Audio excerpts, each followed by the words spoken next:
क्या आपने कभी सोचा है कि मृत्यु के समय हमारे साथ क्या होता है?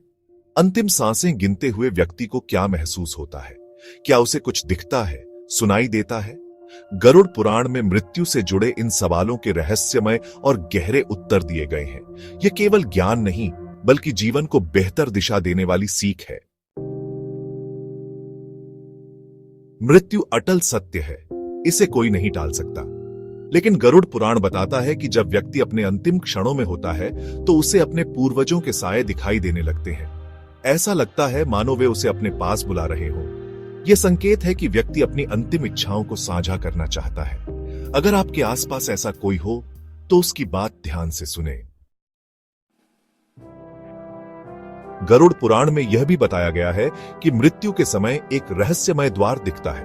कुछ को इस द्वार से प्रकाश की किरणें दिखाई देती हैं, तो कुछ को आग की लपटें। यह व्यक्ति के जीवन के अच्छे बुरे कर्मों पर निर्भर करता है। इसके साथ ही जैसे जैसे यमदूत पास आते हैं, व्यक्ति को नकारात्मक ऊर्जा महसूस होने लगती है। और यह भी सत्य है कि इस समय व्यक्ति को अपनी परछाई पानी, शीशे या घी में नजर आना बंद हो जाती है। जीवन के अंतिम पलों में व्यक्ति अपने सारे कर्मों को याद करता है। वह अपनी अनकही इच्छाएं और भावनाएं परिजनों के साथ साझा करना चाहता है। यह हमारी जिम्मेदारी है कि हम उसकी बात ध्यान से सुनें और उसकी इच्छाओं को पूरा करने की कोशिश करें। जीवन के अंतिम पलों में व्यक्ति अपने सारे कर्मों को याद करता है। वह अपनी अनकही इच्छाएं और भावनाएं परिजनों के साथ साझा करना चाहता है। यह हमारी जिम्मेदारी है कि हम उसकी बात ध्यान से सुनें और उसकी इच्छाओं को पूरा करने की कोशिश करें। मृत्यु के बाद आत्मा का सफर शुरू होता है।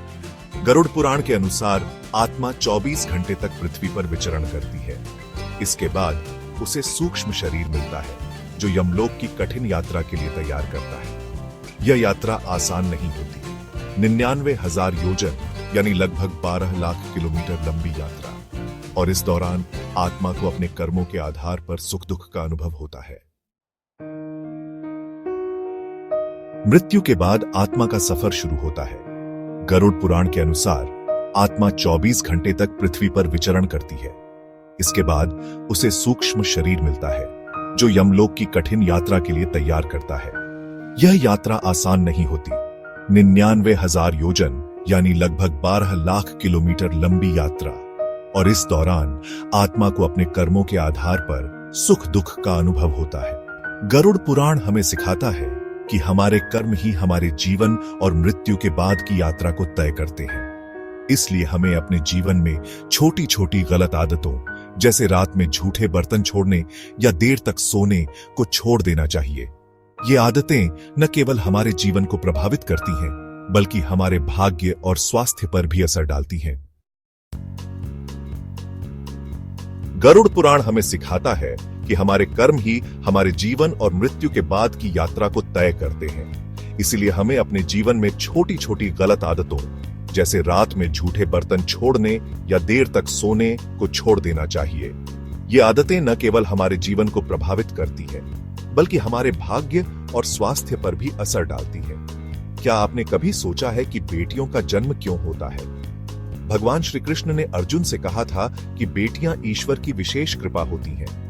वे केवल उन्हें मिलती हैं जो उनकी देखभाल करने के योग्य होते हैं। यह सीख हमें प्रेरित करती है कि बेटियों को हमेशा सम्मान और स्नेह दिया जाए।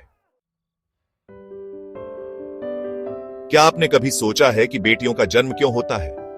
भगवान श्री कृष्ण ने अर्जुन से कहा था कि बेटियां ईश्वर की विशेष कृपा होती हैं। वे केवल उन्हें मिलती हैं जो उनकी देखभाल करने के योग्य होते हैं। यह सीख हमें प्रेरित करती है कि बेटियों को हमेशा सम्मान और स्नेह दिया जाए। तो मित्रों, गरुड़ पुराण न केवल मृत्यु के रहस्यों को समझाता है, बल्कि यह हमें जीवन को बेहतर बनाने की प्रेरणा भी देता है। यह हमें सिखाता है कि हमारे कर्म ही हमारे भविष्य का निर्माण करते हैं। तो मित्रों, गरुड़ पुराण न केवल मृत्यु के रहस्यों को समझाता है, बल्कि यह हमें जीवन को बेहतर बनाने की प्रेरणा भी देता है। यह हमें सिखाता है कि हमारे कर्म ही हमारे भविष्य का निर्माण करते हैं। अगर यह जानकारी आपको प्रेरणादायक लगी हो, तो इसे दूसरों के साथ साझा करें। और याद रखें, अधूरा ज्ञान हमेशा नुकसान पहुंचाता है। आज से ही अपने कर्म सुधारने की दिशा में कदम उठाएं। आखिरकार यही ज्ञान आपके जीवन और आत्मा को उज्जवल बनाएगा। अगर यह जानकारी आपको प्रेरणादायक लगी हो तो इसे दूसरों के साथ साझा करें और याद रखें, अधूरा ज्ञान हमेशा नुकसान पहुंचाता है। आज से ही अपने कर्म सुधारने की दिशा में कदम उठाएं। आखिरकार यही ज्ञान आपके जीवन और आत्मा को उज्जवल बनाएगा।